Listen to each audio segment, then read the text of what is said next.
Hey, what's up, cuties? What's up, cuties?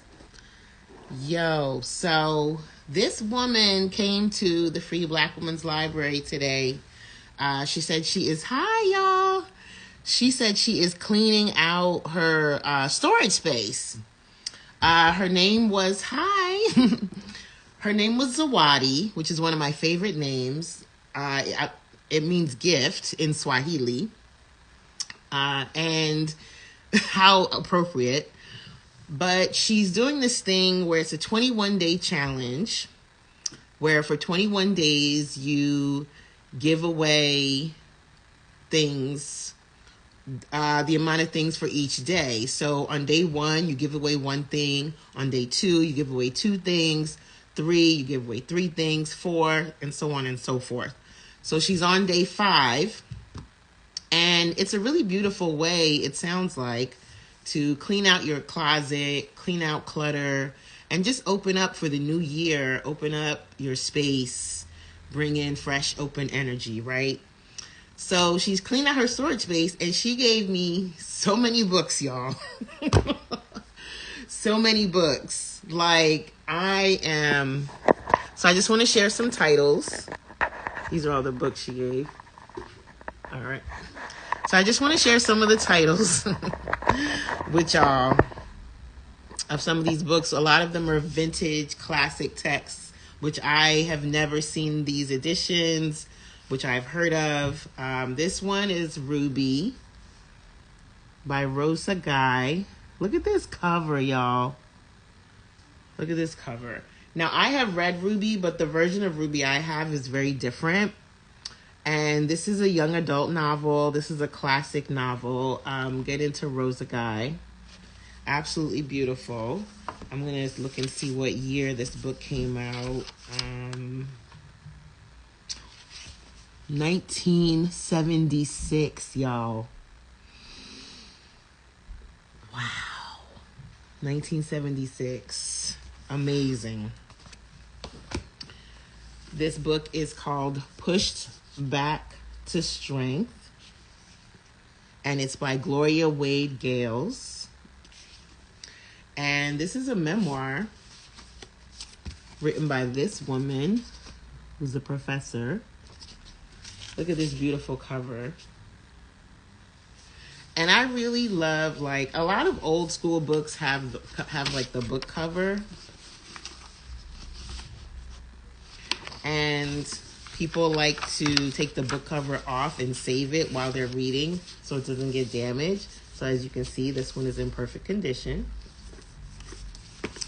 And this book came out in 1993. Beautiful, right? Now, look at this one. Isn't that beautiful? I am gagging. Look at this cover, y'all. Look at this cover, y'all. This is so gorgeous. Are you kidding? It's called Crick Crack Monkey, and it's by Merle Hodge. And Merle Hodge is from Trinidad, and this book was published in London. And let me look at what year this book came out. It came out in 1970. 1970. That detail. Here's another book by Rosa Guy. It's called The Measure of Time, by the same person who wrote the first book I showed y'all, Ruby. So we got 2 books by her. Woo! What y'all know about Jane Cortez, this poet? Do y'all know about Jane Cortez? Get into some Jane Cortez poetry, okay? Get into some Jane Cortez poetry. All right? All you poets out there, get into that. You spoken word folks, this book is called Touch. It's by Charlotte Watson Sherman. And I have a feeling if I posted this book on my feed that it would be one of those posts of mine that gets blurred and turned into a white box. Have y'all seen those?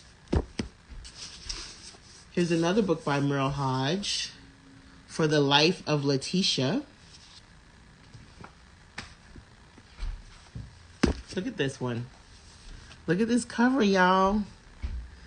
These are some old school books. Stella Say by Barbara Gloden.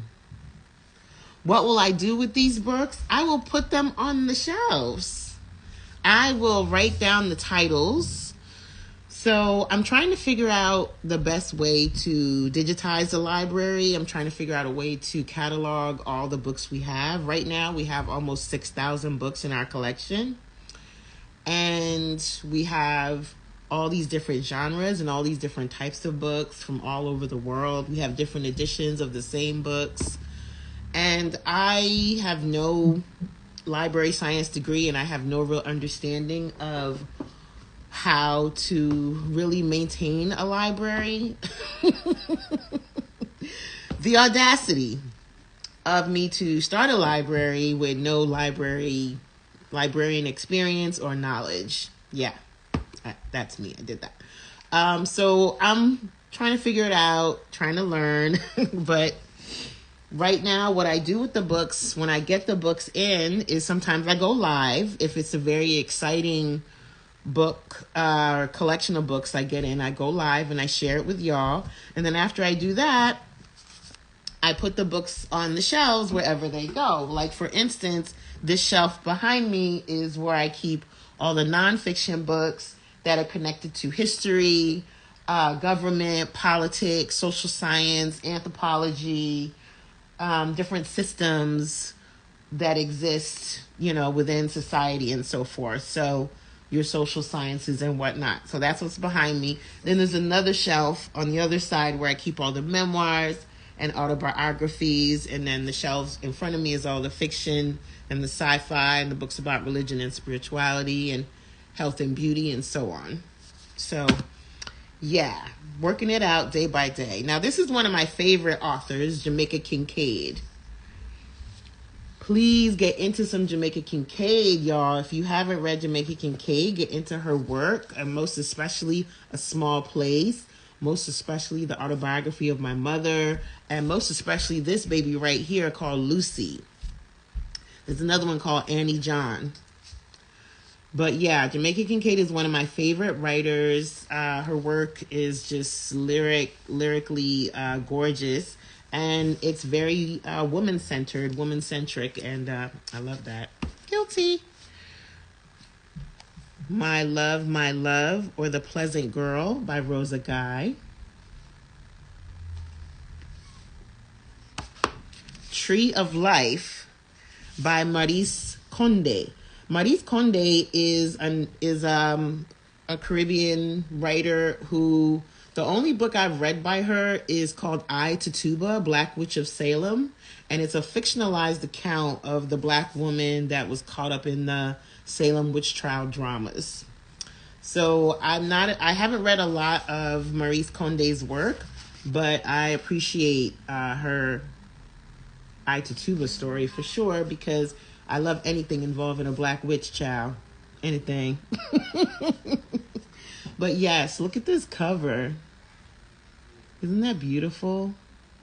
It's called Tree of Life, a novel of the Caribbean. This person gave me all these books, y'all. Chesapeake Song by Brenda Love Richardson. Very unsung. Very unsung. I agree with you. Look at this cover, y'all. I love this cover. Are you kidding me right now? This is so beautiful. They are in amazing condition. They are in amazing condition. Yes, Unfair Mama. I love that name. They are in absolutely perfect condition. Like, this woman has had these books since the 70s. Okay? And they are literally like, yo, this is somebody who really takes care of their books and values their books. And she's going through a major purging ritual. And she said she's been holding on to these books for me in her car. And she came by today, drove right in front. And she was beautiful. I'm going to post a picture of her in my stories and probably on my main feed. But yeah, should I save this live? I usually don't save my lives. This book is called The Ear, the Eye, and the Arm, and it's by Nancy Farmer. Woo-wee. Mama. Warrior Marks by Alice Walker and Pratibha Parmar. I didn't even know this book existed, and I call myself a Alice Walkerian. As much as I call myself a Toni Morrisian and a Bell Hooksian, I call myself a Alice Walkerian. Y'all know what I mean. Your Blues Ain't Like Mine by B.B. Moore Campbell, another gorgeous cover. There was an era of gorgeous book covers, and I feel like we're going to get back into it. Now, there are some wild ones here. There are some wild ones, and there are some beautiful ones. Look at this. Oh, this is actually... I'm going to save the live. Y'all are so sweet. Y'all are so sweet. I'm going to save the live. I usually delete the lives because I feel like I ramble a lot in my lives and I don't sound like I know what I'm talking about, but I'll save this one. A Taste of Tamarindo by Dorothy Randall Gray. This is giving zine. Look at this back cover. Look at that photo, y'all. Can you imagine? All right, so there's some African authors here. I want to show y'all those, so don't go nowhere.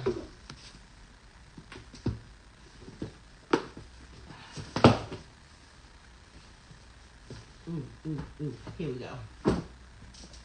All right, I'm back. All right. Second Class Citizen by Buchi Emecheta. Do y'all know about Buchi? Read about Buchi. Double Yoke by Buchi Emecheta. Same writer. And then we have two books. Now, I have been trying to get a hold of some Flora and Wapa books in our collection for a minute. Flora and Wapa is also a West African writer. So now we have two books by her in the collection. We have One Is Enough. And then we have Women Are Different. I am always interested to read books by Black women from other parts of the diaspora outside of America. I feel like a lot of my reading is very much American, just by circumstance, coincidence, what I gravitate to, but I try to make an active effort to read books by women from the Caribbean and from the continent, and I always notice the things that I learned from reading those books. It's really important to diversify your reading, right? It's really important. And part of what running this project has taught me is that diversifying your reading really causes you to expand your ideas about Blackness and Black culture. You know, I'm such a New York City girl. Even reading books by people out from outside of New York sometimes, I'll be like, oh, okay. Learning about cultural traditions, rituals, foods, meals. This is one of my favorite covers. Rena by Paul Marshall. I love this cover. Look at this photo.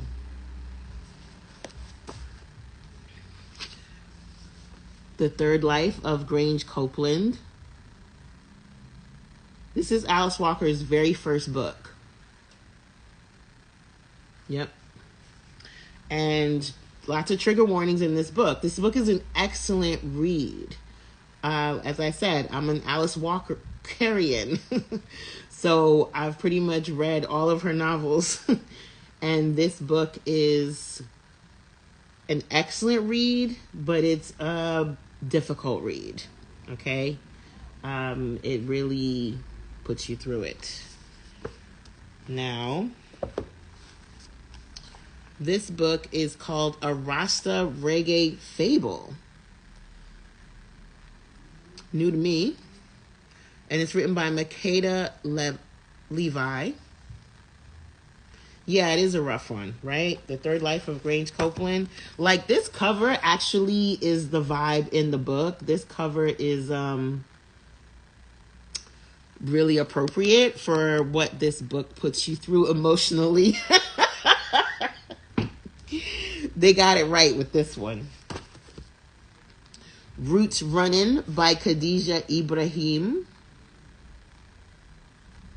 Really sweet. Tor, Transformation of Race, written by Tsai, who's from Los Angeles. Look at that author photo. She looked like she don't take note. Yes, honey. Yes. And then we have The Wedding, a classic by Dorothy West. Dorothy West, The Wedding. I feel like, did they make this into a movie? I think they might have made this into a movie. Volunteer Slavery by Jill Nelson. We need this whole book list. We do. She gave me all of these books, and she gave me a DVD. Actually, she gave me 2 DVDs. This is Jane Cortez. And this is a play featuring, it's a one-woman show featuring Rain Pryor. Rain Pryor is Richard Pryor's daughter. It's called That Daughter's Crazy. Yo, I wish I had a DVD player so I could put this in and watch it right now. Look at Rain Pryor. It's a one-woman show, and I wonder if she talks about her dad. I can imagine being the child of Richard Pryor must have been a trip. Can you imagine? This one is called Women in Yoruba Religion. So we have a little bit of fiction, a little bit of nonfiction. We have some plays. We have a book by Joan Cambridge, and she is Guyanese. And let me tell you, the person who donated these books, I can't help but be impressed, because oftentimes when we get a huge donation like this, thank you, Jordan, I can kind of tell like the reading style and reading personality of the person who did the donation. But this person has a very diverse reading personality, because she's got books written by women from the Caribbean, women from the continent. She's got poetry. She's got books on religion. She's got plays. She's got classics. Baby of the Family. Shout out to Tina McElroy Ansa. Look at that picture of Miss Tina. Beautiful. Beautiful. She's got this classic, Our Nick by Harriet E. Wilson. This is a classic. Oh my goodness, look at this. It's a novel by Rita Dove. I'm ashamed to say I've only known Rita Dove for her poetry. I haven't read any of her novels, so I'm going to be checking this out, because I want to get into some more novels, classic old school novels. Sisters and Lovers by Connie Briscoe. In Search of Satisfaction by J. California Cooper. Daughters by Pauli Marshall. Woo, child. Lillian by Intisaki Shange. Breath, Eyes, Memory by Edwige Danticat. Look at that. Ooh, Lord have mercy. So many books, y'all. So many books. She gave us so many books. Zines. All right. So I'm going to hop off this live. But thank y'all for tuning in. Please remember to donate to my crowdfunding so that the library can stay open. All right. And we can continue to be a safe, progressive, creative, fun, joyful, sweet, tender care space for the people of Brooklyn. Black women, black families, black children, black queer folks, all folks who care about black women, right? All folks who care about life, humanity. Look at this, Maru by Bessie Head. What y'all know about that Bessie Head? What? What y'all know about that Some Love, Some Pain by J. California Cooper, or In Search of Satisfaction by J. California Cooper? It's giving Southern narrative. It's giving folk tales. It's giving magical realism. It's giving all the things that we need and love. The joys of motherhood. The wrestling match. Read books. Open your mind. Enjoy. All right. Happy holidays. Beautiful days to everyone. Thanks for tuning in. Bye.